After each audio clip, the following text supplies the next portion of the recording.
Many people romanticise Victorian courtship, picturing stolen glances across ballrooms, passionate love letters, and gentlemen proposing on bended knee. But for most, it was a terrifying gauntlet of bizarre rules, awkward encounters, and social landmines that could ruin your entire future. Dating wasn't about finding your soulmate. It was about not accidentally getting engaged to a stranger because you mishandled a handkerchief. So yeah, if these stories sound interesting to you, subscribe. And I'm curious, what time is it where you are? Last week, someone from Canada mentioned they listened during lunch breaks. Not judging, just wasn't expecting that. We're heading back to Victorian England in a minute. First, though, get comfortable. Seriously, take a second. Adjust whatever needs adjusting. You won't want to move once we get started.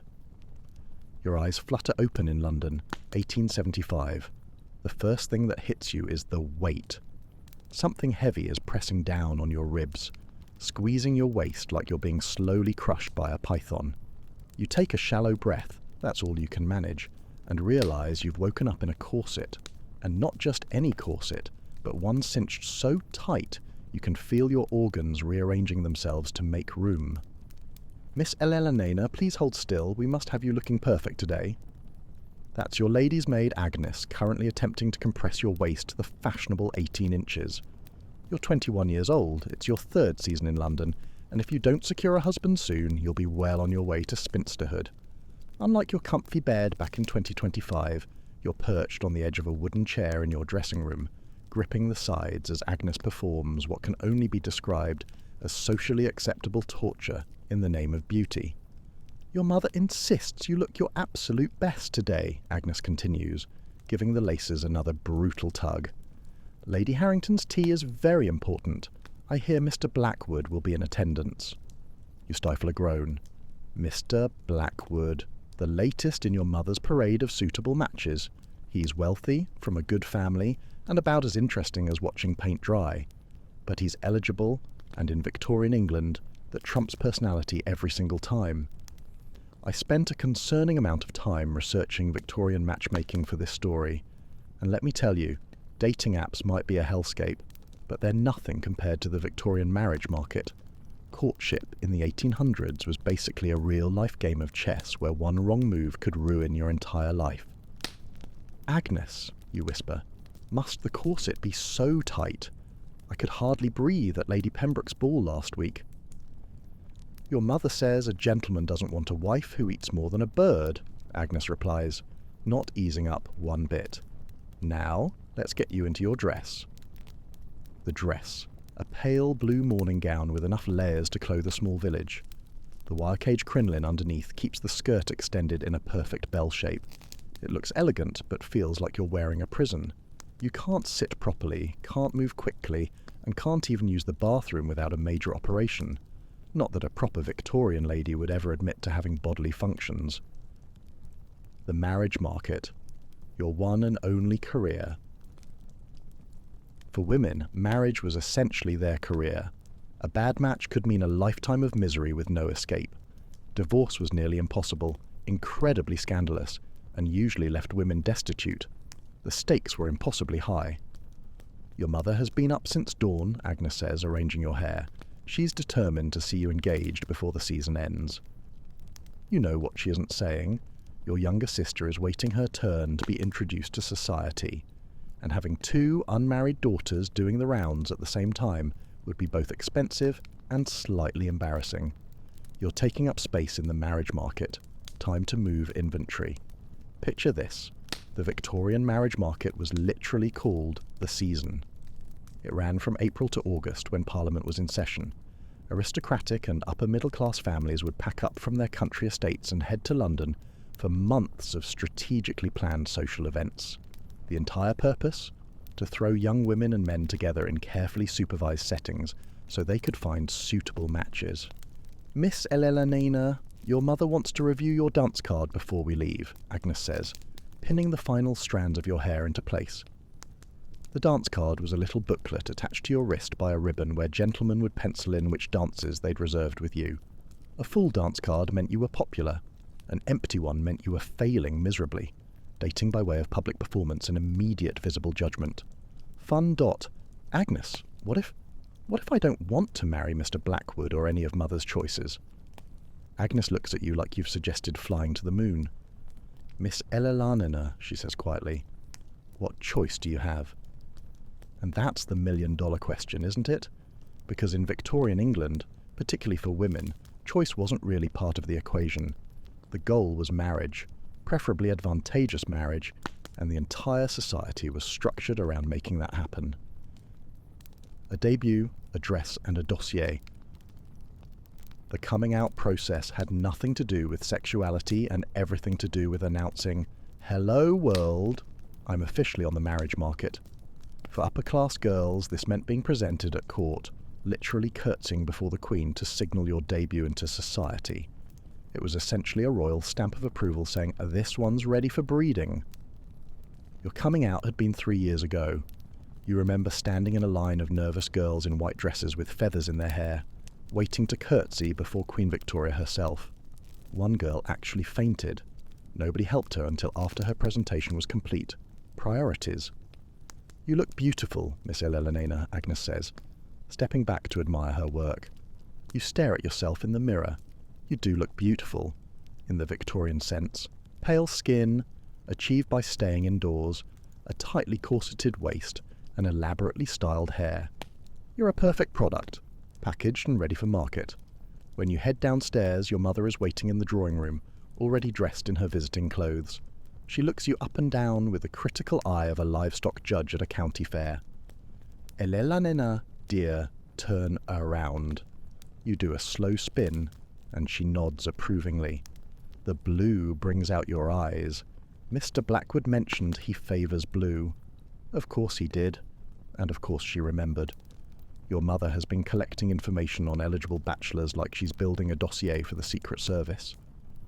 "Mother," you begin carefully, "I was thinking perhaps I might spend some time in the library today instead." "Don't be ridiculous," she cuts you off. "Lady Harrington has specifically arranged for several eligible gentlemen to be present. It would be most impolite to decline."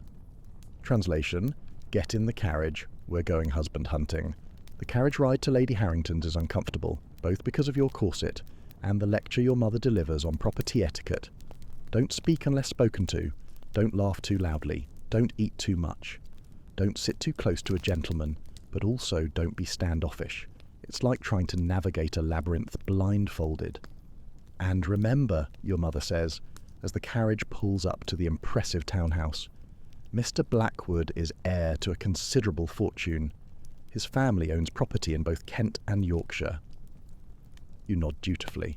Property in Kent and Yorkshire. How thrilling. How romantic. The art of controlled conversation. The footman helps you down from the carriage, and you follow your mother up the steps to Lady Harrington's home. Inside, the drawing room is already filled with people, mostly women in elegant dresses with a strategic sprinkling of eligible bachelors. The men look as uncomfortable as the women look determined. It's a battlefield disguised as a tea party. "Mrs. Pembroke, Miss Pembroke, how delightful!" Lady Harrington swoops down upon you, air-kissing your mother and examining you with sharp eyes. "Elelanina, my dear, you look positively blooming. Come, there are several people you simply must meet." And so it begins. You're paraded around the room like a prize heifer, introduced to a series of gentlemen who all blur together in a sea of side whiskers and polite bows. You make the same small talk about the weather, the season, the latest performance at the theatre. You are careful to seem intelligent enough to not be dull, but not so intelligent as to be threatening. Let me tell you about the Victorian rules for conversation between unmarried men and women, because they're gloriously, hilariously specific. A proper young lady couldn't just start chatting with a man she didn't know. She had to be formally introduced by a mutual acquaintance. Even after an introduction, physical contact was strictly limited. No touching, and definitely no hugging. A gloved hand might be offered for the briefest of handshakes or to be escorted into dinner. "Miss Pembroke." A deep voice breaks into your thoughts, and you turn to see a tall man with dark hair and impressively bushy sideburns bowing slightly. "I believe we met at Lady Westmorland's ball last month. Henry Blackwood at your service." So this is the famous Mr. Blackwood. You curtsy in response, noting that he is at least better looking than your mother had led you to believe. Not that it matters. His personality could still be as dry as last week's toast. "Mr. Blackwood," you respond. "How lovely to see you again." "I trust you are enjoying the season thus far?" he asks, and you launch into the expected script of polite conversation. The thing about Victorian dating is that it was almost impossible to get to know someone properly before marriage. All your interactions were supervised, and all your conversations were limited to approved topics. You were basically expected to decide if you wanted to spend your entire life with someone based on how well they made small talk about the weather and whether they could dance a proper quadrille. "Would you care to take a turn about the room, Miss Pembroke?" Mr. Blackwood asks, offering his arm in a perfectly proper manner. You nod and place your hand lightly on his arm, careful to maintain the appropriate distance between your bodies, close enough to converse, far enough to prevent any improper contact. Your mother, you notice, is watching like a hawk from across the room, a satisfied smile on her face. "I understand you enjoy reading, Miss Pembroke," Mr. Blackwood says, as you stroll slowly around the perimeter of the room. "May I ask what authors you prefer?" You hesitate. This is a trap. If you name something too intellectual, you risk seeming blue-stocking-ish, a term for overly educated women who are considered unmarriageable. If you name something too frivolous, you risk seeming empty-headed. Better to aim for the middle ground. "I enjoy Jane Austen," you reply, which is both true and safe, and some poetry. "Excellent taste," he nods approvingly. "I myself enjoy Sir Walter Scott and Wordsworth." And thus begins the delicate dance of trying to gauge compatibility through the most constrained conversation imaginable. It's like trying to assess someone's entire personality by watching them select produce at a grocery store. Good luck with that. The stakes are high, the choices are few. "May I be so bold as to request the honour of calling on you tomorrow afternoon, Miss Pembroke?" Mr. Blackwood asks as your circuit of the room nears completion. This is significant. A gentleman requesting to call means he wants to visit you at home. Still chaperoned, of course, which indicates serious interest. Your mother will be ecstatic. "I would be delighted," you respond, because what else can you say? The rest of the tea passes in a blur of cucumber sandwiches, lukewarm tea, and stilted conversation. By the time you and your mother return home, your face hurts from maintaining a pleasant expression, and your ribs are screaming for release from the corset. "Mr. Blackwood was quite attentive," your mother says, practically glowing with satisfaction, "and he's requested to call tomorrow. I knew the blue dress was the right choice." "Yes, mother. It was definitely the blue dress that sealed the deal, not the substantial dowry you'll bring to the marriage, or the advantageous connection between our families." "He seems nice," you offer, which is about as enthusiastic as you can manage. "Nice, my dear? He's perfect. Excellent family, substantial means, and still under 30. You couldn't ask for a better match." You couldn't ask for much of anything in Victorian dating, that was kind of the point. Silent signals and secret languages. Here's the wild thing about Victorian courtship. The rules were so rigid, so formalised, that people had to develop elaborate workarounds just to communicate basic human feelings. Because you couldn't just say, "Hey, I like you," or "Actually, I think you're as boring as wallpaper paste." Instead, you had entire silent languages, the way you held your fan, how you wore your gloves, where you placed your calling card, all to try to convey messages you weren't allowed to speak aloud. "Agnes, please help me out of this dress," you say, once you're back in your room. "I can hardly breathe." As Agnes unlaces your corset, you take your first deep breath in hours. The relief is immediate and intense, like finally getting into your comfy clothes after a day in uncomfortable business wear, but 1,000 times more extreme. "Mr. Blackwood seemed quite taken with you," Agnes comments as she hangs up your dress. "Your mother believes he might propose before the season's end." The thought sends a chill through you. Marriage to Mr. Blackwood, a man you've spoken to for perhaps a total of 30 minutes, always under supervision. A man whose true character, interests, temperament, and habits you know absolutely nothing about. Yet, you're expected to entrust your entire future to him. That night, as you lie in your bed, a four-poster with heavy curtains that can be drawn for warmth and privacy, you stare up at the canopy and consider your options. They are, unfortunately, limited. You could refuse Mr. Blackwood if he proposes, but that would mean continuing on the marriage market, enduring more seasons, more teas, and more awkward conversations with strange men. Your parents would be disappointed, possibly angry. Society would begin to wonder what was wrong with you. Or you could accept securing your future but tying yourself forever to a man you barely know. There was a darkness to Victorian dating that the romantic novels don't show you.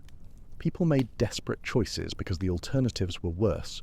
Women, especially, had few options outside of marriage, no real career prospects, limited education, and often no independent income. Is it any wonder that Victorian literature is filled with disastrous marriages?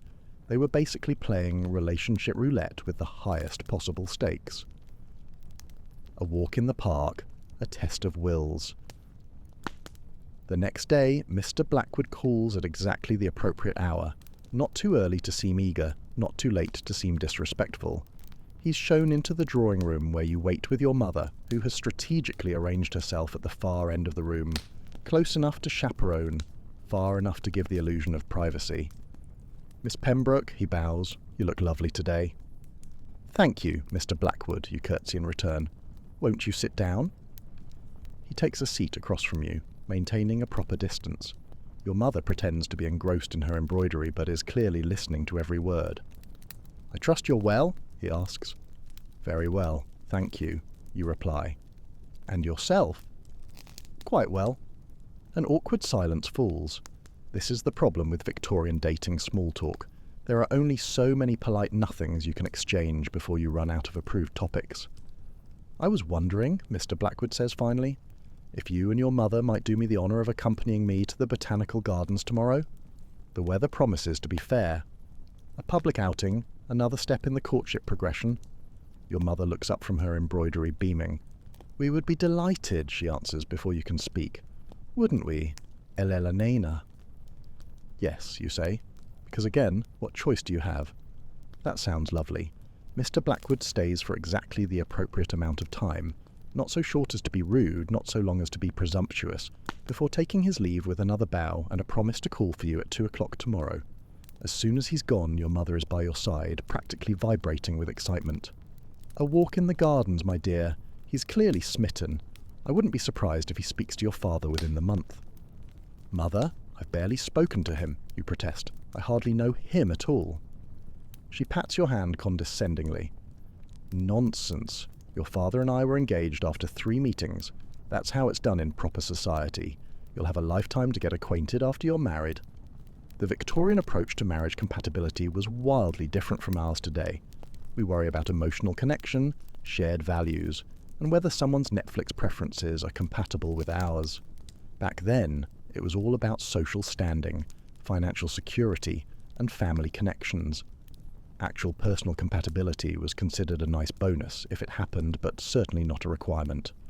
That night, as Agnes helps you prepare for bed, she notices your distracted expression. "Troubled thoughts, Miss Elena?" she asks, brushing out your hair.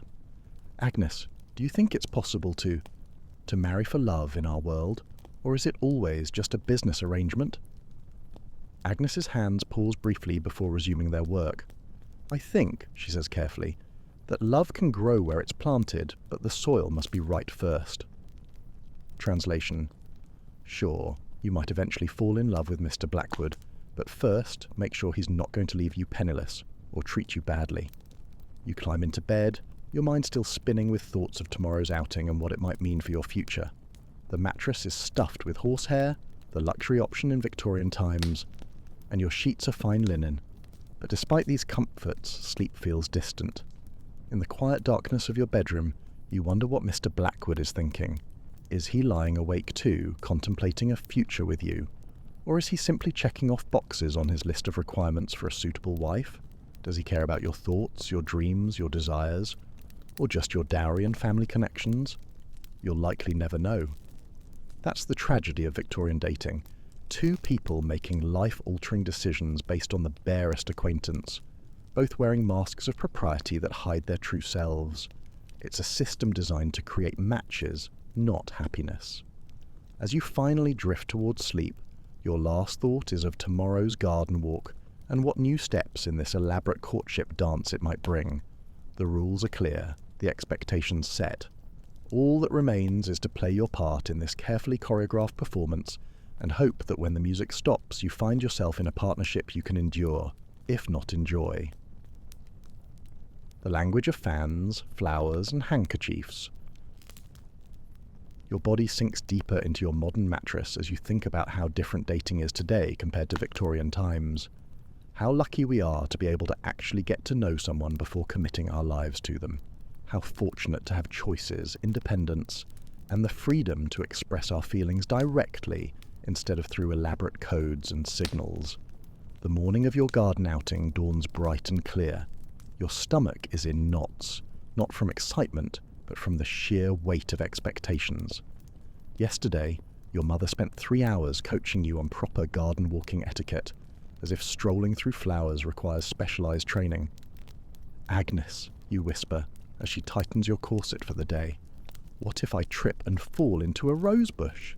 Mother would never recover from the shame." Agnes snorts, then quickly composes herself.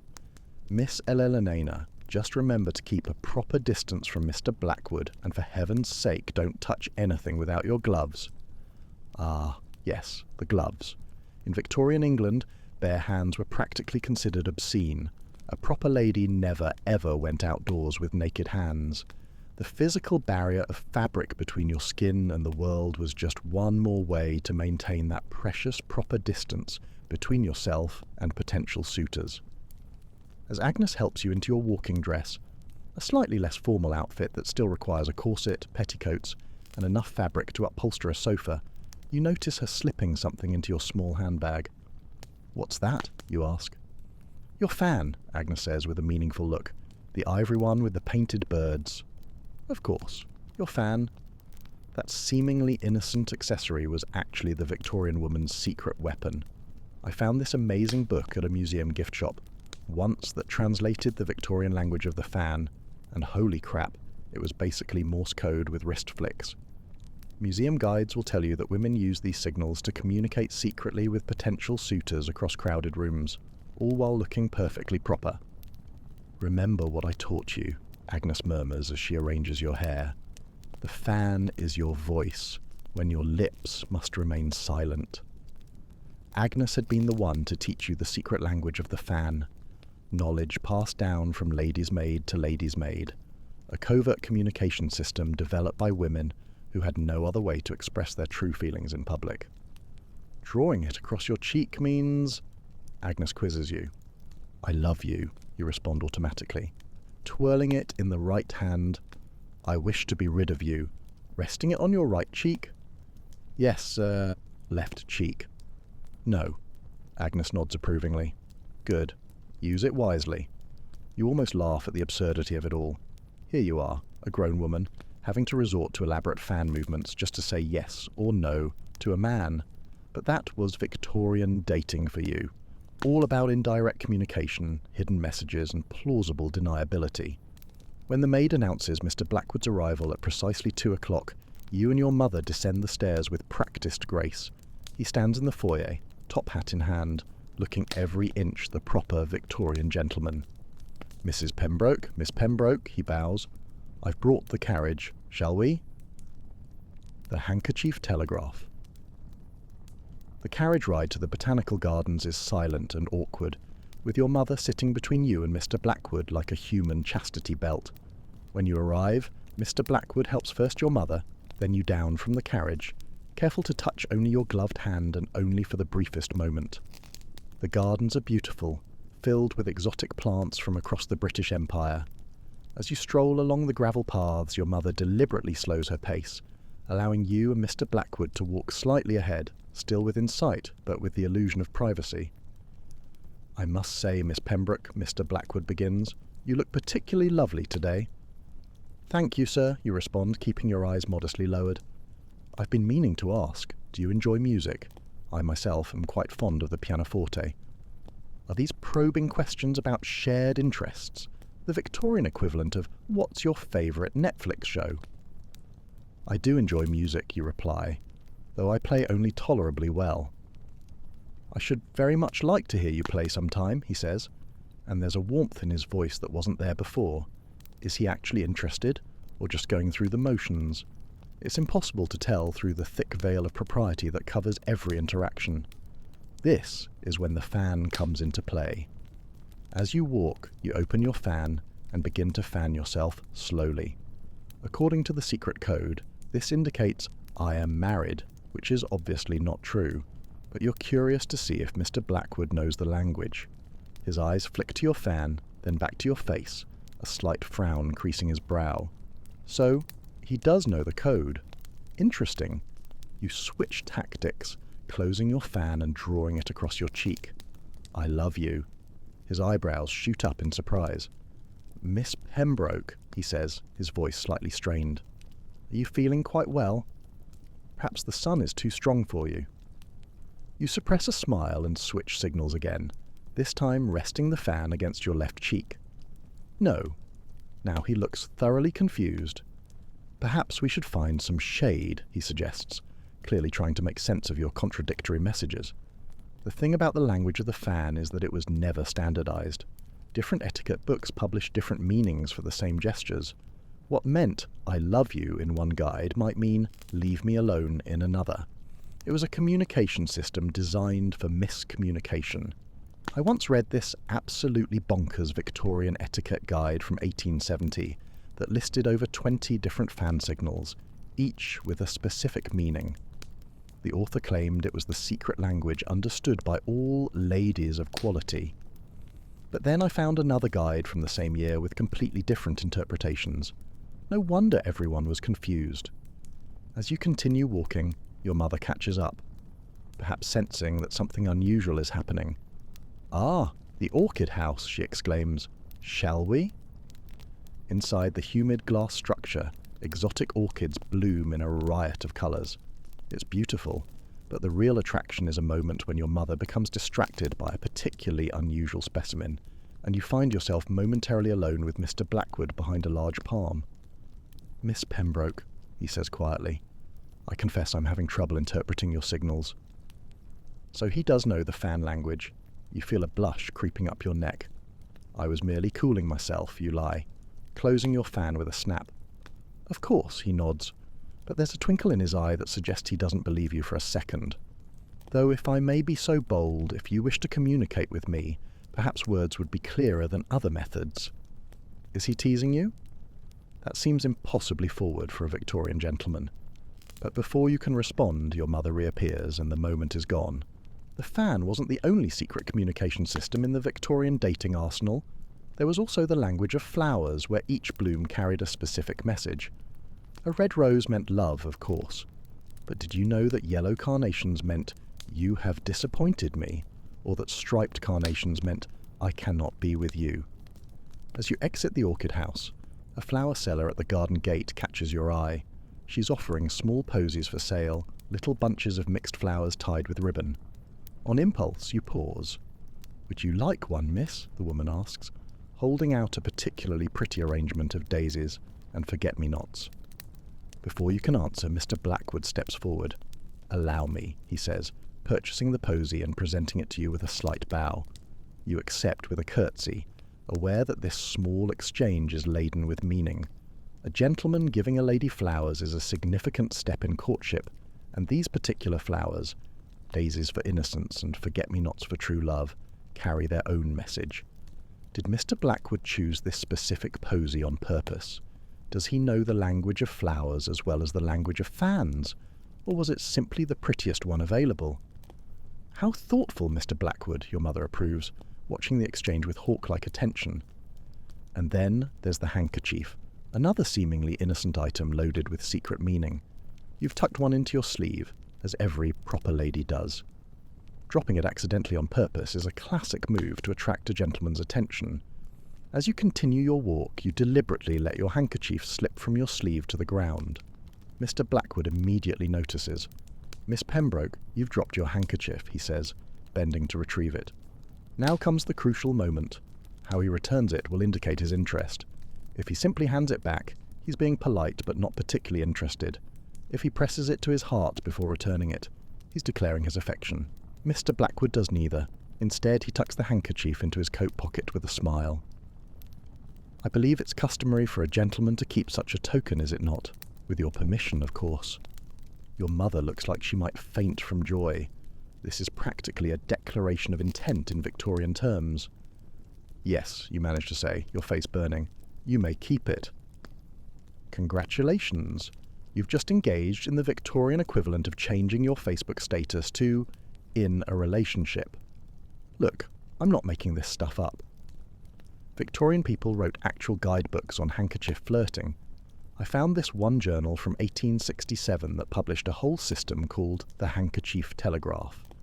It had signals like drawing it across the lips meant, I desire your acquaintance, and letting it rest on the left cheek meant no, while the right cheek meant yes. The journal even warned that these signals should only be used at balls, parties, theatres, and on the street, but never in church, because apparently God draws the line at handkerchief flirting. The modern gaze on a brutal system. By the time you return home from the gardens, you're exhausted, not from physical exertion, but from the mental gymnastics required to navigate Victorian courtship rituals. Every gesture, every word, every glance has been calculated and analysed for hidden meaning. Well, your mother demands as soon as Mr. Blackwood has taken his leave. What did you think of him? What can you say? That you spent most of the outing sending mixed signals with your fan just to see if he understood them? That you're still not sure if he chose those flowers randomly or with specific intent? That you now have one fewer handkerchief but no better understanding of the man who might become your husband? He seems kind, you offer, which is about as enthusiastic as you can honestly be. Kind? Your mother exclaims. He's perfect. Did you see how he kept your handkerchief and those flowers? I wouldn't be surprised if he speaks to your father by the end of the week. That sends a jolt of panic through you. So soon, but you've had exactly 2 proper conversations with the man. Mother, surely that's too quick. We hardly know each other. She waves away your concern. Nonsense. Your father and I were engaged after 3 meetings. That's how it's done in proper society. The Victorian timetable for courtship could be alarmingly fast by modern standards. Without the luxury of casual dating or getting to know someone over time, decisions had to be made quickly, often based on very limited information. Later that evening, as Agnes helps you prepare for bed, she notices your troubled expression. Was the outing not to your liking, Miss Elena? She asks, brushing out your hair. Agnes, how can I possibly decide if Mr. Blackwood would make a good husband? I know nothing about him beyond his manners and his fondness for the pianoforte. Agnes sighs. That's why we have the language of fans and flowers and all the rest, to try to discover a person's true nature when society won't let you ask directly. But it's also confusing, you protest. I tried using the fan signals today, and I think I just confused him. Agnes can't help but laugh. The problem with secret languages, Miss Elena, is that not everyone reads the same dictionary. That night, as you lie in bed, you think about the day's events, the fan signals, the flowers, the handkerchief. You're a product on a shelf, and Mr. Blackwood is a potential buyer. He's a good match on paper, but you're still not sure if he's the right person for you. But in Victorian England, that wasn't a choice you got to make. You'll never know if he's the man he pretends to be, but you do know that you have to make a choice, and that choice will determine the rest of your life. Makes swiping left seem pretty easy by comparison, doesn't it?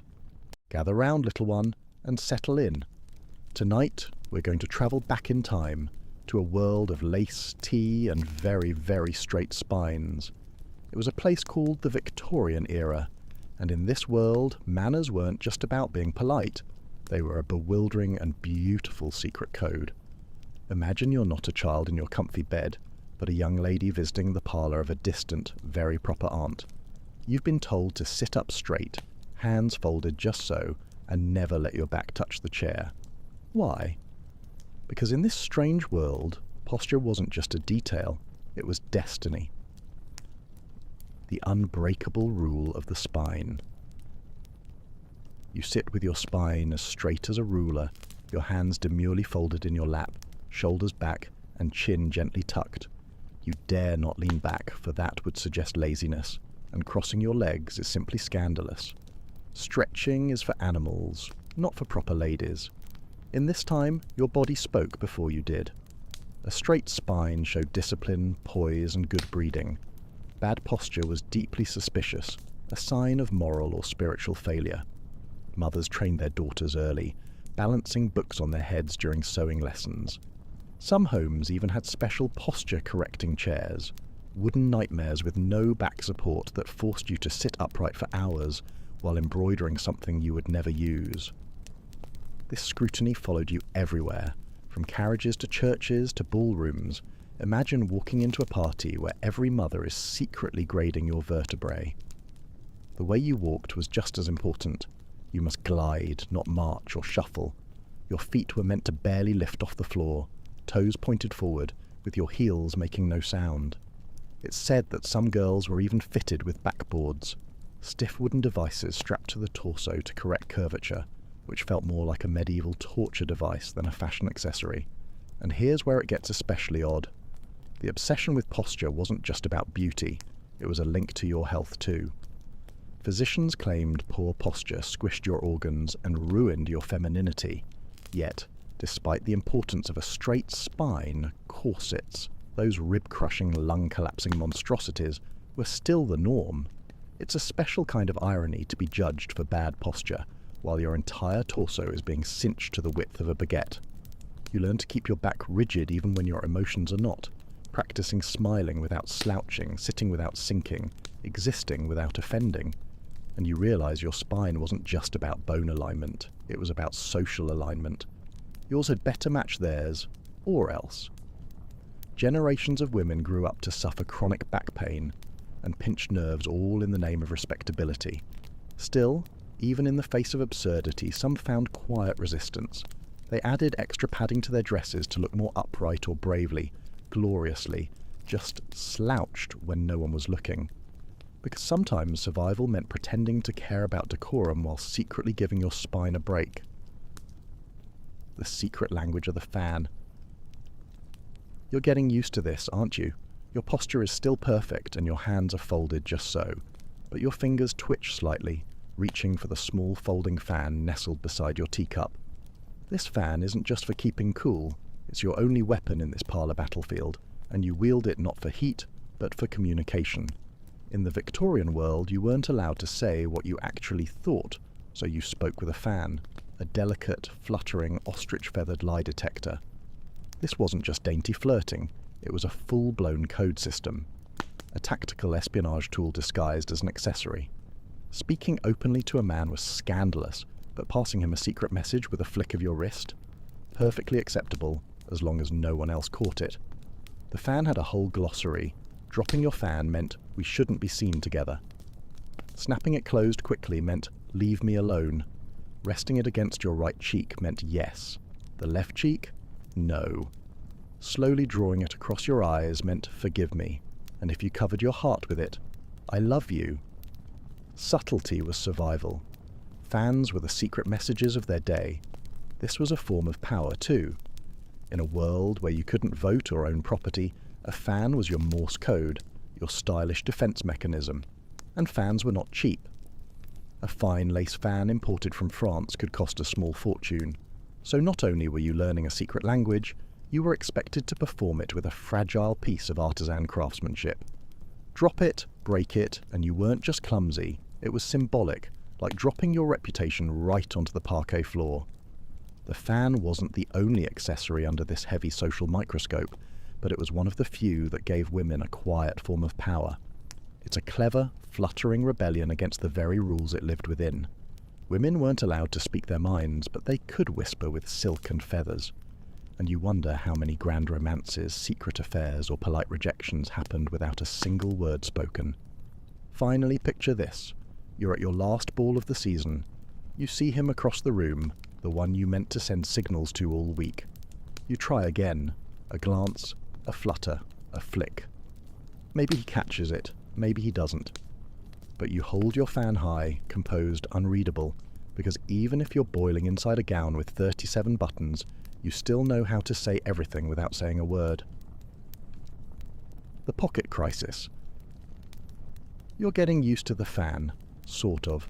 At least it gives your hands something to do while you try not to commit the next major faux pas. Tonight's weird etiquette trap is hiding right beneath your skirts, or rather not hiding, because tonight we talk about pockets, or the infuriating lack thereof. You may think a pocket is just a place to stash your lip balm, but in the 1800s pockets were a political statement. Here's the problem. You don't have any. Not real ones, not like the men do. In the 1700s women used to have pockets, big ones too, tied around the waist under layers of skirts. But by the time Queen Victoria took the throne, dresses got tighter, skirts more sculpted, and the idea of cutting a hole in your carefully constructed gown just so you could carry your stuff. Outrageous, indecent even. A visible bulge where a lady stored her handkerchief was simply unthinkable. So you're left with nothing, or worse, you're told to carry a reticule, a tiny decorative handbag the size of a fig. It's dainty and holds approximately 3 things: a coin, a calling card, and the weight of your crushed autonomy. Historians still debate whether this shift was an accident of style or a deliberate act of control. Some suggest that by depriving women of a place to carry items, society kept them more dependent. After all, if you can't carry money, how far can you really go? And so here you are, invited to tea across town. You need a handkerchief, a comb, a key, but you have nowhere to stash it. You have to ask your brother, or worse, your maid. It's not just inconvenient, it's absurd. Men's clothing, by comparison, is a veritable storage system with waistcoat pockets, coat pockets, and secret inside pockets. They're practically portable filing cabinets. And what do you get? A decorative pouch tied with a ribbon, of course. But women, as they tend to do, got creative. Some kept money in their gloves, others stitched hidden pockets into petticoats. One particularly rebellious trick involved sewing tiny compartments inside corsets. The broader truth, however, was stark. You weren't trusted to carry your own stuff. You had no access, no freedom to act without preparation. It's worth noting that this nonsense didn't go unchallenged. As the century progressed, suffragettes made functional pockets for women, part of their broader demand for rights. "It has pockets" has become a modern war cry, a tiny victory shouted from department store fitting rooms. So tonight, as you fumble for your comb, take a moment to appreciate the sheer absurdity of it all. You live in a world where an entire gender had its carrying capacity surgically removed by a society obsessed with control disguised as fashion. And maybe, just maybe, you tuck a small stone into the hem of your gown, not for use, just to know it's there. The glove gauntlet. You're standing by the doorway, ready to step outside, but something's wrong. You forgot your gloves. Panic sets in, because in the Victorian world, showing up somewhere with bare hands isn't just awkward, it's practically a declaration of social war. Gloves weren't a fashion choice, they were armour. Etiquette demanded them, society enforced them, and scandal lurked in the fingers of the gloveless. Here's the deal. If you're leaving the house, you're wearing gloves. Visiting someone? Gloves. Shopping? Gloves. Attending a funeral, a wedding, a tea party, or a dramatic reading of Tennyson? Gloves. And not just any gloves. The fabric mattered, the length, the colour. Daytime meant light cotton or soft suede. Evenings demanded opera gloves, long, tight, and uncomfortable enough to make your fingers consider mutiny.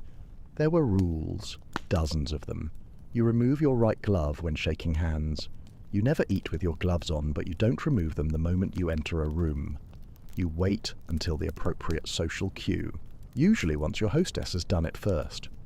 Historians still debate whether glove rules were about hygiene, modesty, or just a clever way to keep women busy and confused.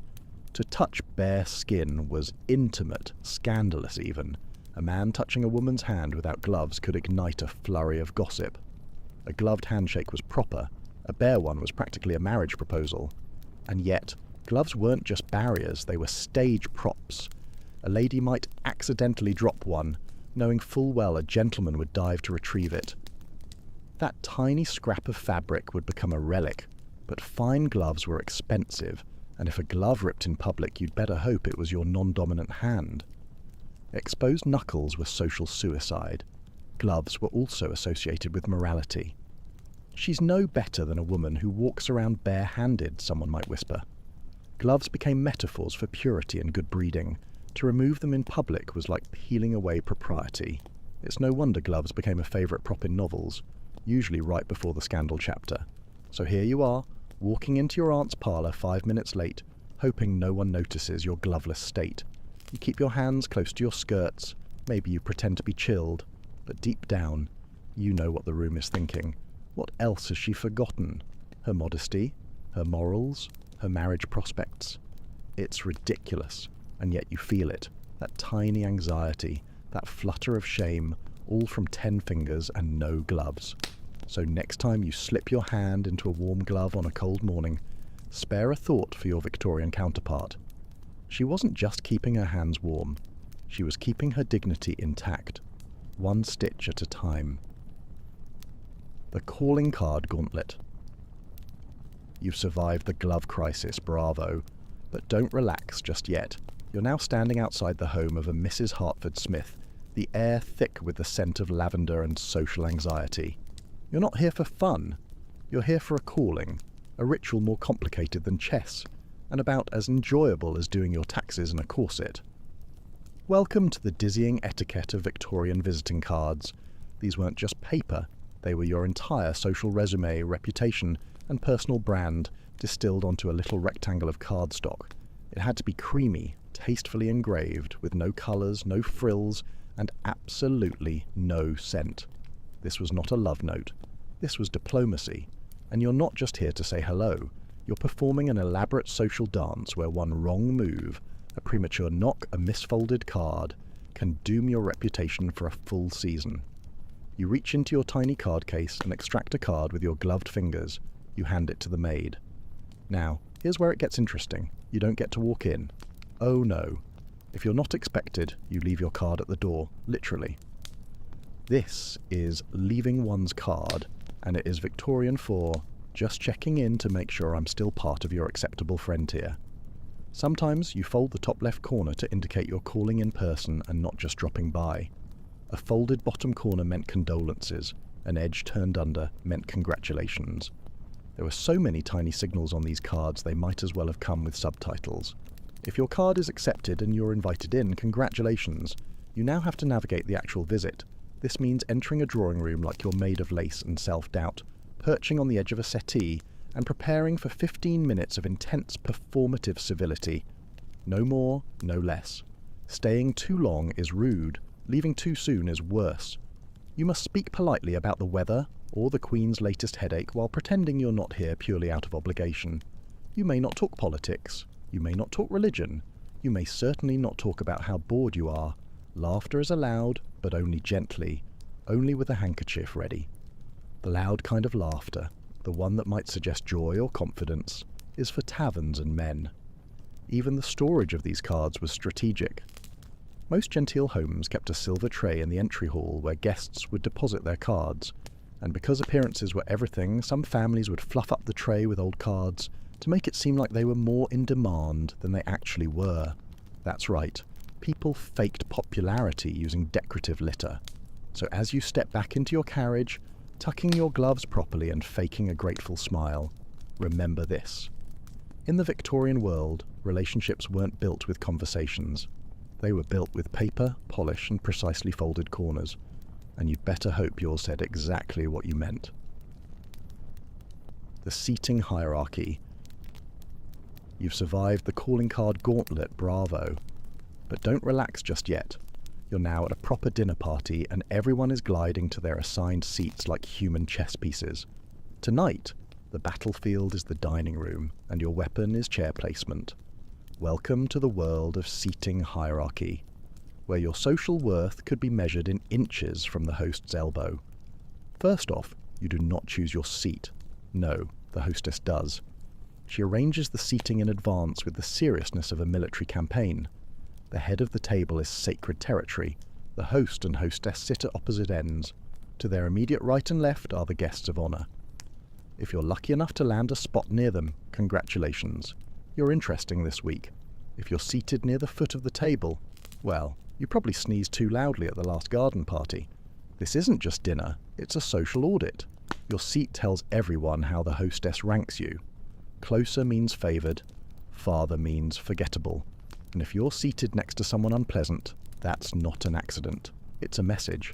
Now, if you're unmarried, your seating comes with even more layers. Young ladies are often placed strategically near eligible gentlemen, but not too close. That would be obvious.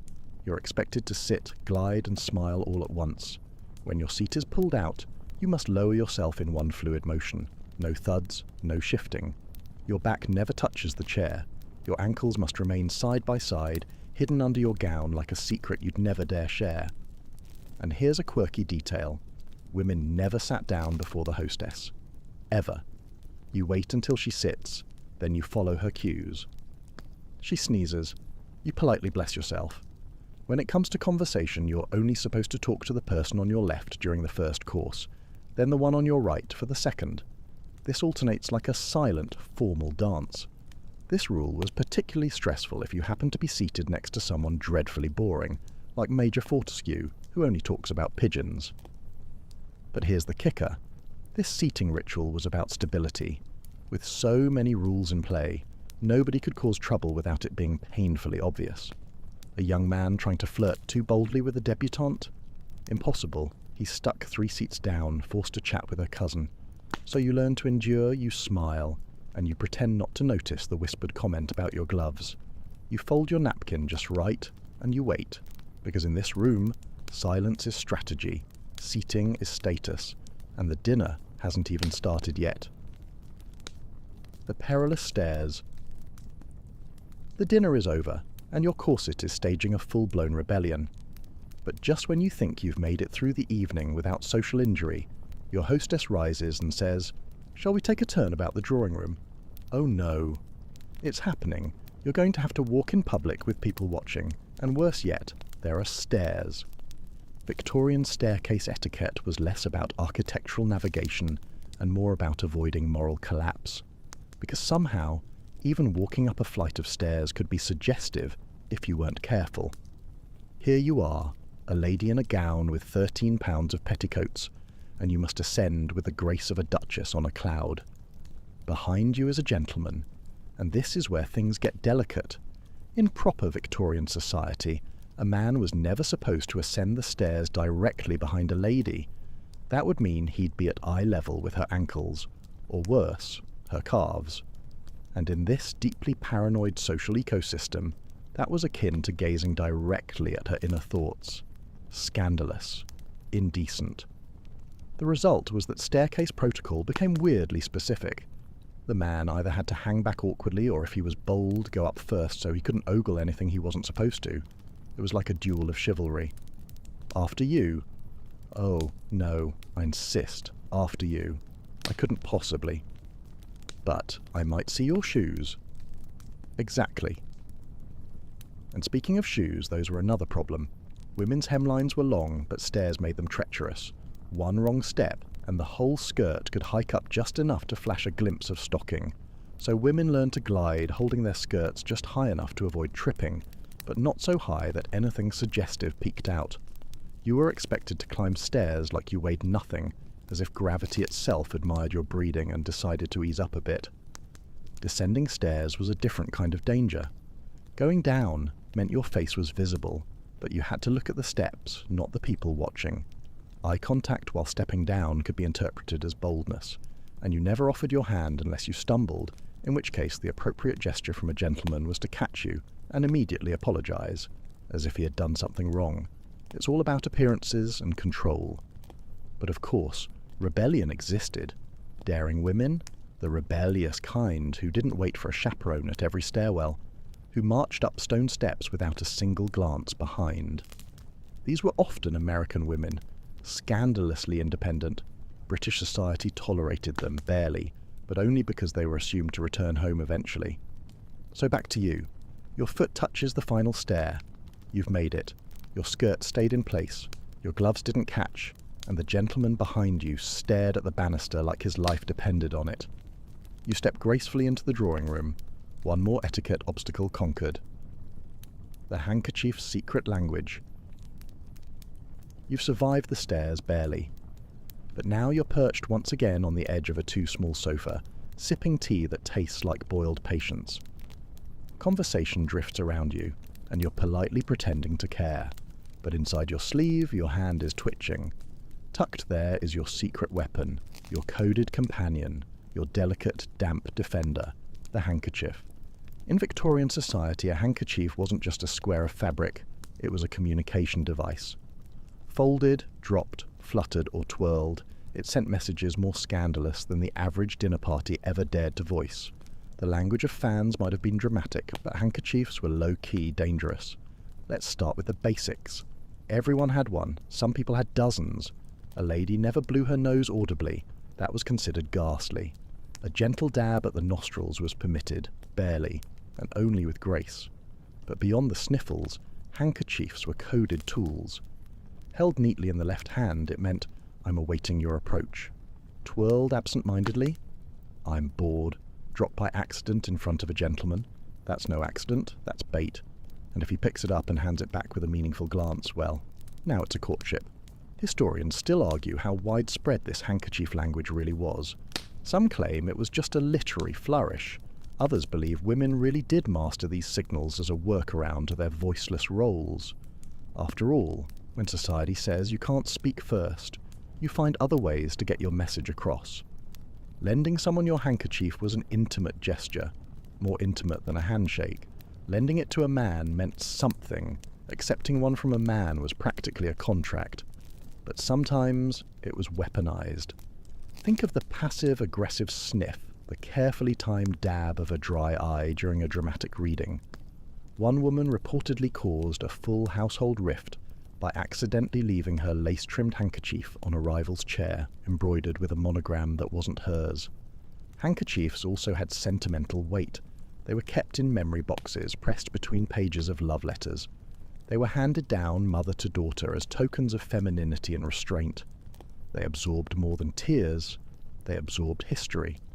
And then there was the mourning handkerchief, black-edged, starched and thick with symbolism, used in funerals and periods of grieving that could last for years.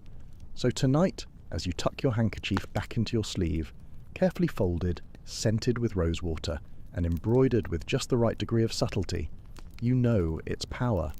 It is protection, expression, and sometimes even defiance. And tomorrow, when you see him again, you just might drop it on purpose. The moral compass on your head. It's a new morning. A fresh breeze flutters the lace curtains. You, meanwhile, are locked in your bedroom in a state of absolute panic. Why? Because your hair is wrong. Victorian hair etiquette wasn't just about curls and combs. It was a full-time moral compass perched on your scalp.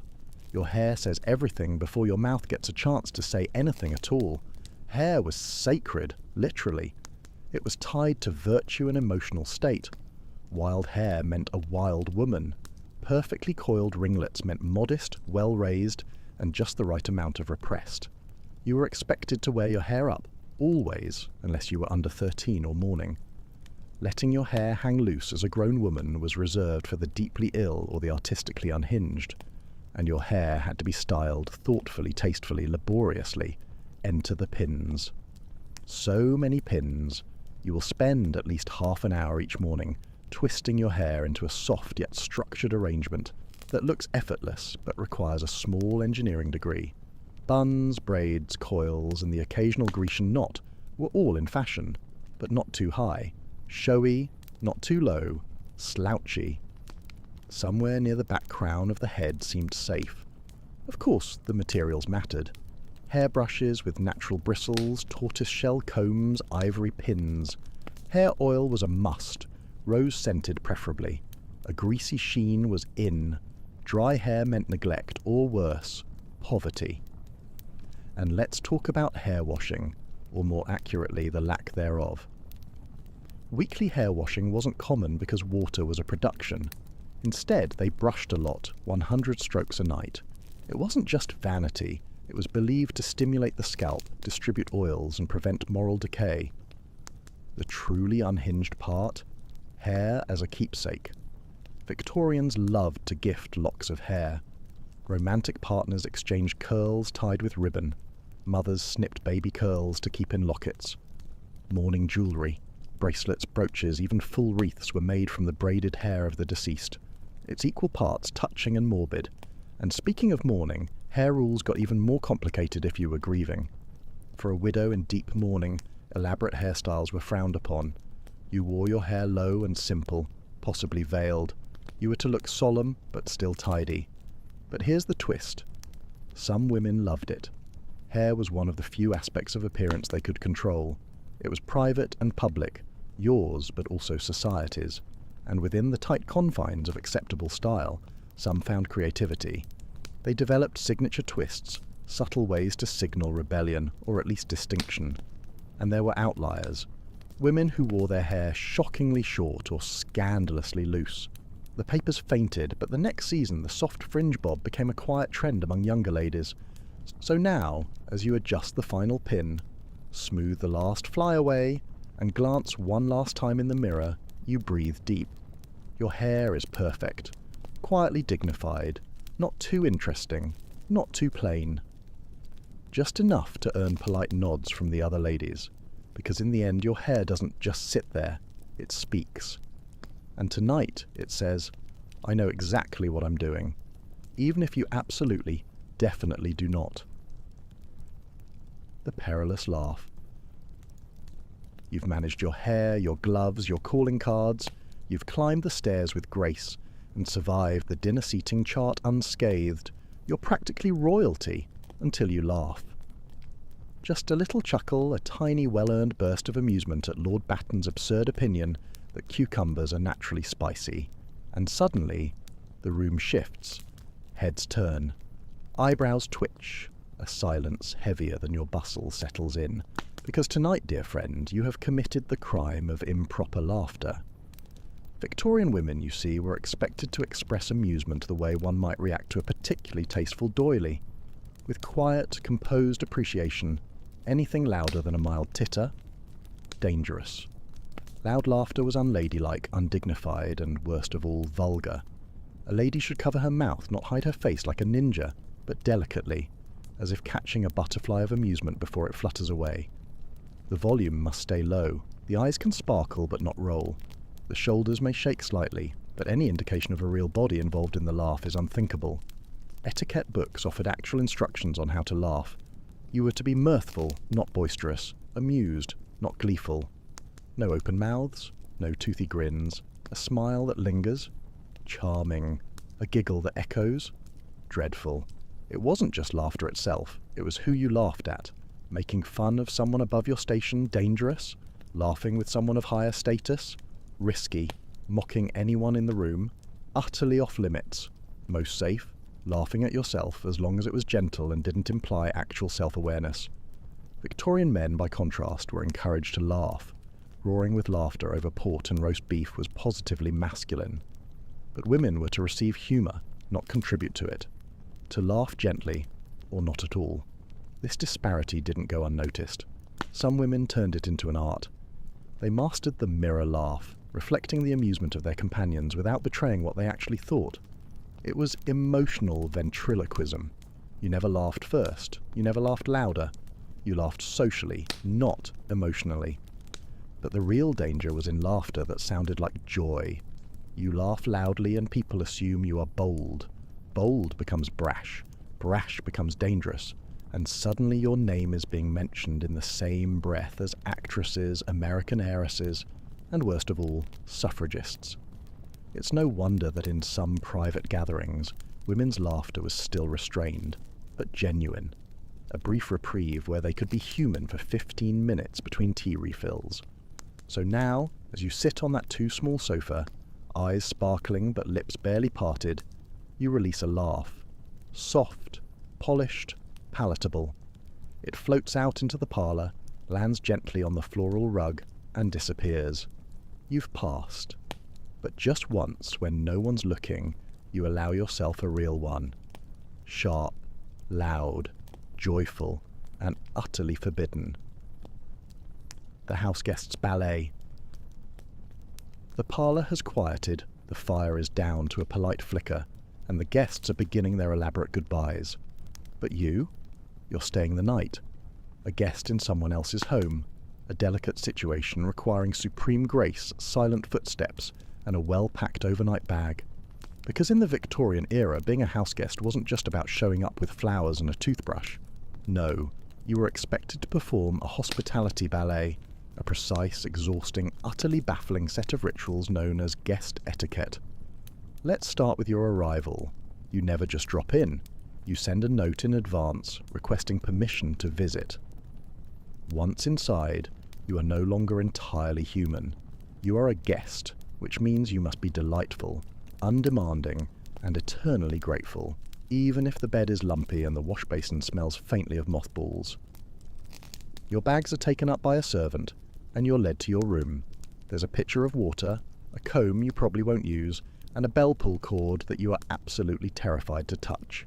What if you summon someone by accident? So you don't touch it. Then comes the guest book. Many homes kept one, a large leather-bound tome in which you are expected to write your name, date of arrival, and perhaps a sentiment like, "So honoured to be among such dear friends."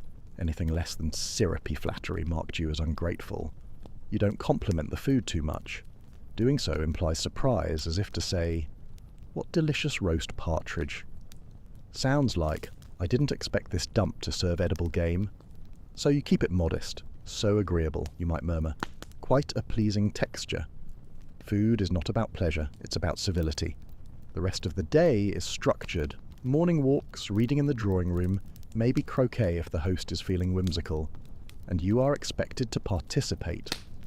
Declining an activity without a very good excuse is considered rude. And what if you want privacy? Hilarious. You have none. Your room may not lock, and Victorian houses, for all their grandeur, were often draughty and creaky. Everyone hears everything, so you tread lightly, cough discreetly, and do not slam doors under any circumstances. And when it's time to leave, you do not simply pack and go. You must say goodbye to every member of the household, leave a final note or small token for your hostess, and express hope that you have not disturbed the serenity of her home. There's even a belief that overstaying your welcome brings misfortune. 3 nights is civility, said one etiquette book. 4 invites fate. So you time your departure with surgical precision, and once you're gone, the host will definitely talk about you. She was punctual to breakfast. He walked too heavily. Her boots left a mark. These aren't just comments, they're votes on whether you'll be invited again. So, as you climb into the carriage, gloved hands folded, hat perfectly centered, you allow yourself a breath of relief. You didn't break anything. You didn't overstay. You didn't get caught humming in the hallway. You were the perfect Victorian guest, even if you secretly hate croquet. Letters, ink, and silent secrets. You've returned from your house visit, gracefully declined a 3rd slice of boiled pudding, and your hair still smells faintly of someone else's lavender soap.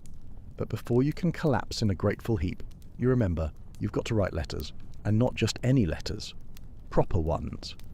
Because in the Victorian world, communication wasn't just about saying the right thing, it was about writing the right thing with the right ink on the right paper, folded the right way, sealed with the right wax, and scented with the appropriate level of tragedy.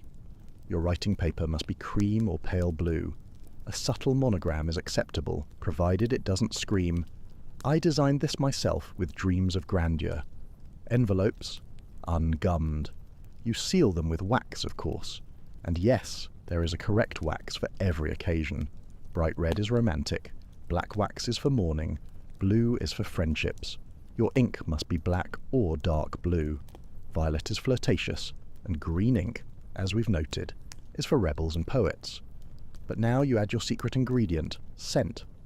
Some women dip their letter paper in rose water or orange blossom before drying it flat between books. Others dabbed perfume on a separate sheet and slipped it into the envelope as a scented decoy.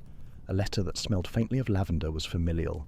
One dabbed with violet was romantic. Gardenia, bold, jasmine, suggestive, musk. Now you're playing with fire and everyone knows it. And then there was what you wrote. Victorian letter writing was emotional ballet. Every line had layers. I trust this finds you in good health could secretly mean, I've been thinking of you at odd hours. You might reference an object. The book you lent me has been a fine companion, as a code for, I'm not entirely over our last conversation. The letters could be read aloud, so whatever you wrote needed to withstand public scrutiny. Many women even drafted their letters on scrap paper first, editing for tone and margin alignment. And once your letter is perfectly crafted, you fold it in thirds, tuck it into the envelope with the writing facing inward, then melt a bit of sealing wax and voila. One socially safe communication ready to be delivered. But what about letters you receive? You wait. Responding too quickly makes you look overeager. Waiting too long makes you seem aloof. The sweet spot? 3 to 5 days. One fringe favourite technique involved warming the envelope slightly before delivery, enough to awaken the perfume and ensure it hit the recipient right in the nostalgia. Of course, the risk of discovery was high. Imagine your brother accidentally warming your letter to dry a raindrop, and suddenly learning that you think Lady Bovington's wig is shaped like a confused hedgehog. So tonight, as you tuck your final folded missive into its envelope, seal it with wax and whisper, please don't fall into the wrong hands. You feel a flicker of satisfaction. Because in a world where speaking too freely was dangerous, writing became an act of quiet rebellion. And your rebellion smells faintly of lavender and heartbreak. The chair-warming scandal. You've written your letters, and you're back in the drawing room for another polite social gathering. The tea is tepid, and Lord Pelham is once again attempting to explain why the Crimean War was good for morale. You need to sit down desperately, but you can't. Not in that inviting armchair by the hearth, because it's still warm. Welcome to the bizarre social phenomenon of chair warming, and why Victorian women had to be hyper-aware of where and when they sat. In polite society, sitting in a warm seat, especially one recently vacated by a man, was considered vaguely inappropriate. Why? Because it suggested intimacy, bodily heat, presence. In a world that flinched at the sight of an uncovered wrist, the lingering warmth of someone's posterior was just too much. This rule, of course, applied mostly to women. Men could plop into any seat without much thought. But for women, the etiquette was layered, awkward, and full of potential peril. Say a gentleman had been sitting in the window seat. He stands up to fetch tea. The seat is now vacant, yes, but it is also contaminated. You, the observant and ever so proper lady, must now wait. How long? Enough for the chair to cool, a few minutes at least. It gets worse. If you do sit down, and someone notices, a raised eyebrow, a glance between friends, a note made for future gossip. Miss Trenworth sat in Sir Edmund's chair, still warm, shameless. Historians are divided on whether this rule was widespread or more of a fringe fixation, but either way, the implications were real. A woman's relationship to furniture wasn't just physical, it was symbolic. Even the act of claiming a chair was tricky. You were supposed to hover politely, perhaps float by, and happen to rest when someone insisted. And if a gentleman offered you a seat, you were to hesitate, protest once, maybe twice before accepting. Too eager, and you risked seeming forward.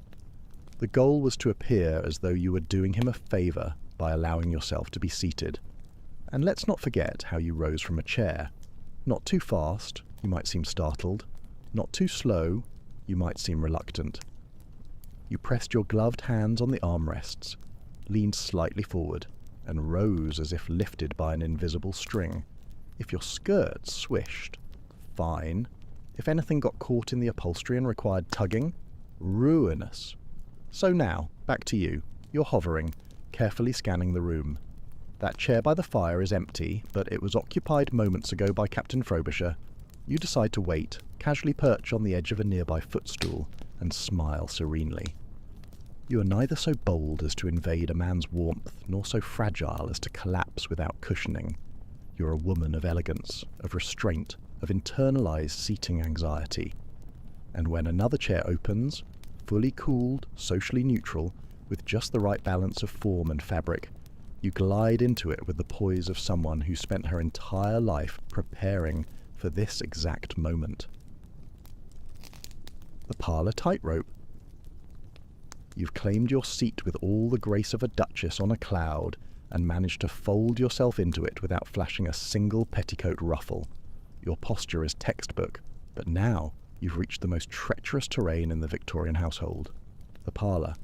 This wasn't just a sitting room, it was the social proving ground, the place where reputations were built, broken and embroidered over. As you cross the threshold into the parlour, you're already being observed. You must greet the hostess first, always. A simple nod won't do. You need a slight curtsy and a few pleasantries like, "What a lovely arrangement of rhododendrons." Then if the room is full, you must select your spot carefully. The parlour is socially zoned like a chessboard. Near the fireplace is where the older ladies gather. By the piano, young hopefuls. Near the window, dangerous, too exposed to scrutiny. You find a spot on a love seat that already has a chaperone, a friendly matron perched on one side. Perfect. You're immediately seen as respectable and not lurking for flirtation. Then begins the parlour dance. Small talk. Not real talk, not opinions, not honesty. You might discuss the weather, the most recent charity fete, or a recent sermon. But the second you drift toward controversy, say the Irish question, or even a bold thought about Mrs. Montgomery's new bonnet, you've overstepped. You nod more than you speak. You laugh gently. You speak only when spoken to, unless you're introduced and prompted with a question. It's not a conversation, it's a performance of harmony. And then there's the piano, the parlour's crown jewel and its greatest curse. If you play, you must pretend not to want to. The hostess may say, "Won't you favour us with a piece?" You must demur at least once. "Oh, I'm out of practice," but refuse a third time and you risk looking like a killjoy. When you finally sit, you play something modest, a light waltz, a Chopin prelude, something to say, "I am educated, but not. I'm auditioning for the Paris Conservatoire."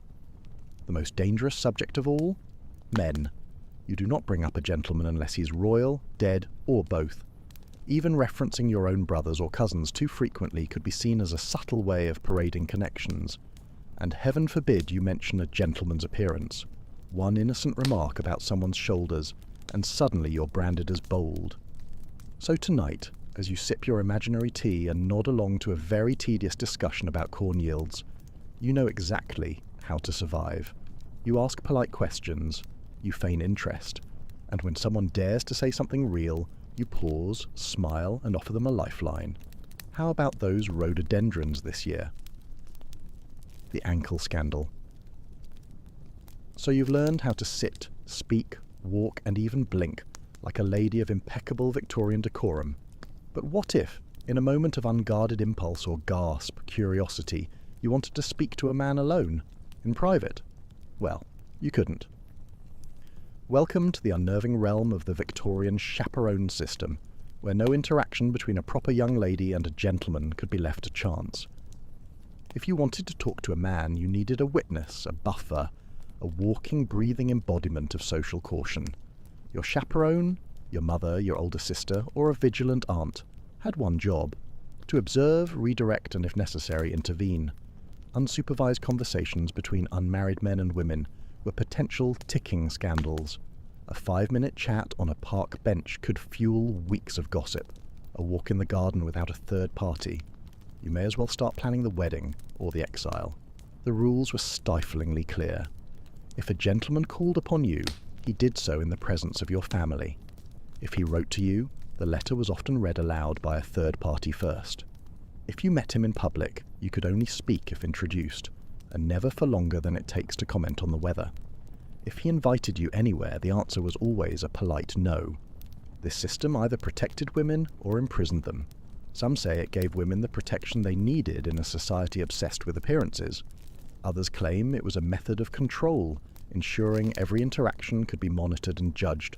A lax chaperone was just as scandalous as an unattended girl.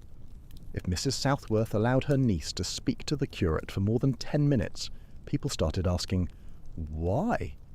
But the system wasn't entirely without cracks. Some clever women used their chaperones as cover. You might plan a walk through the park, and while your chaperone pauses to admire swans or lament the decline of moral poetry, you exchange quick words or even a handkerchief with your suitor. This was risky, thrilling, and often the only way to advance a relationship beyond polite weather commentary. So tonight, as you imagine yourself in your prim walking dress, you glance to your left. There she is, your chaperone, watching, waiting, ready to protect you or prevent you, depending on the moment. And you realize every step you take is shadowed not by danger, but by a very polite, very firm, very unshakable presence. The dance card and the waltz. You've withstood the chaperones, the language of lace, and the perilous world of conversational restraint. But now it's time to enter the true Colosseum of Victorian etiquette, the ballroom floor. In the Victorian era, a dance wasn't just a dance, it was a statement, a strategy, a public declaration of alignment and interest. It began with the dance card. You arrive at the ball and you're handed a small, dainty booklet. Inside are numbered slots for each dance of the evening. Your job to fill them with gentlemen's names, but not just any names. Your dance card had to balance social obligation with subtle ambition. Family, friends, dull cousins, and your chaperone's favourite vicar all required a slot. Leave them out, and someone would definitely notice. This isn't Tinder. You're not allowed to switch partners mid-dance, and heaven forbid you accept 2 dances from the same man before you're engaged. Dancing twice with a man in a single evening meant something. It might not scream engaged, but it certainly whispered interested, and whispers travelled fast. Now, let's talk about the waltz. Ah, yes, the waltz. That slow, rotating, mildly scandalous embrace that changed the Victorian dance scene forever. When it first arrived, it caused absolute panic. Why? Because it involved touching, real, gloved, breath-sharing proximity. Before the waltz, dances were more like synchronized promenades.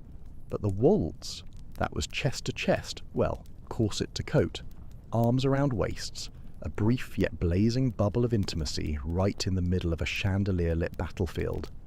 At first, only married couples or daring debutantes attempted it, but as the years progressed, it became socially acceptable, with supervision. Your chaperone still watched from the sidelines like a hawk in pearls. The trickiest part was ending the dance. At its conclusion, your partner bowed, you curtsied, and he escorted you to your seat. Public delivery was mandatory. You exchanged the briefest of pleasantries, and then he vanished, or circled back to hover just enough to be noticed. And sometimes a girl might simply not dance. Maybe she was ill, or mourning, or making a silent protest. In those cases, she might sit quietly, her card blank, her gaze neutral. But that came with its own peril, the dreaded wallflower label. Wallflowers were women who, for whatever reason, weren't asked to dance. Once labelled, it was hard to shake. So tonight, as the string quartet strikes up a familiar tune, you glide onto the floor. Your gloves are tight, your card is full. You take your partner's hand, you step, and for a few dizzying moments beneath the gaslight and gilded cornices, you're not just a young lady surviving etiquette. You are dancing on the edge of danger, one turn at a time. The dinner table minefield.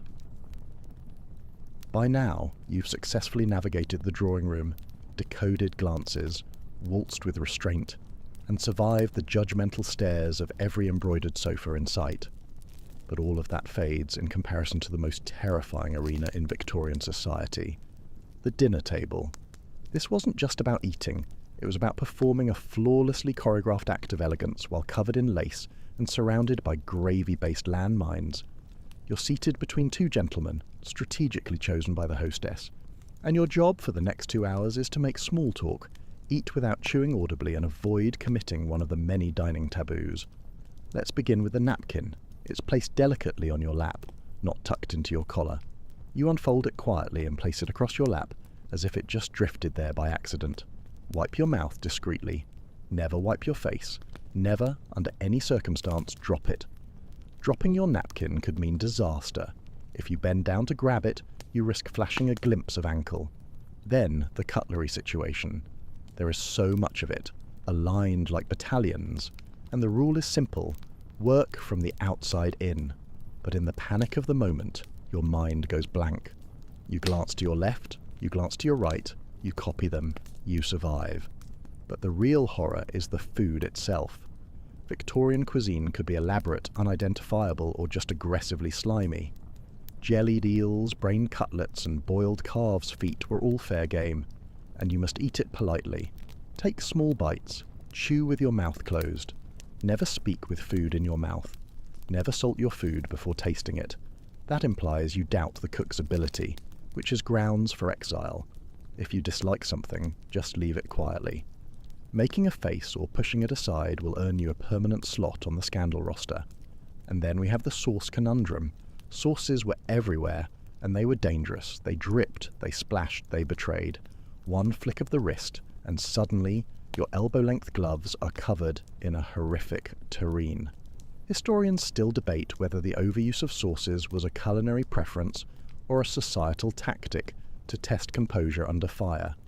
After all, if you can maintain elegance with hot goose fat dribbling across your crinoline, you can handle anything. The end of dinner, even that was regimented. The hostess would give a subtle signal and the ladies would rise, leaving their napkins behind.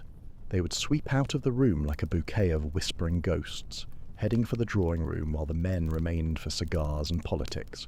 Once in the drawing room, you resumed your ladylike duties, polite conversation, quiet sighs, and pretending you definitely didn't almost sneeze into a salmon mousse. Mourning, the gown of grief. The soup is settled, the lace gloves are peeled away, and you've survived yet another night of social survivalism. But now comes the most emotionally exhausting performance of all, one that requires no fans, no forks, no coy glances. Mourning. Because when someone in your life dies in Victorian England, you don't just grieve, you enter a rigid, multi-phase mourning ritual that could dominate your clothing and your social life for up to 2.5 years. Let's say your cousin, or heaven forbid your husband, passes away. Your sadness is expected, but your mourning behaviour must be flawless, starting with your wardrobe. You don't simply wear black, you wear mourning black, matte, non-reflective, often dyed with logwood. No jewellery, unless it's jet or made from human hair. Yes, hair. Mourning jewellery often featured woven locks from the deceased, worn in rings, brooches or lockets. It's romantic, maybe, and undeniably creepy. For a widow, this period of deep mourning lasts at least 1 year and a day. During that time, your wardrobe is basically a fashion prison. Black bombazine, crepe veils, jet jewellery, and bonnets so heavy with symbolism they could double as tombstones. No visiting, no attending social functions, no music, no smiling too much, and definitely no dancing. After a year, you might shift into half mourning. This meant you could wear grey or lavender, but not both at once. You might rejoin society in small, controlled ways. Even in grief, the etiquette was competitive. One woman wore mourning for 3 full years after her husband's death, earning her the nickname the Eternal Widow. Another was criticised for returning to church only 6 months after her brother's passing.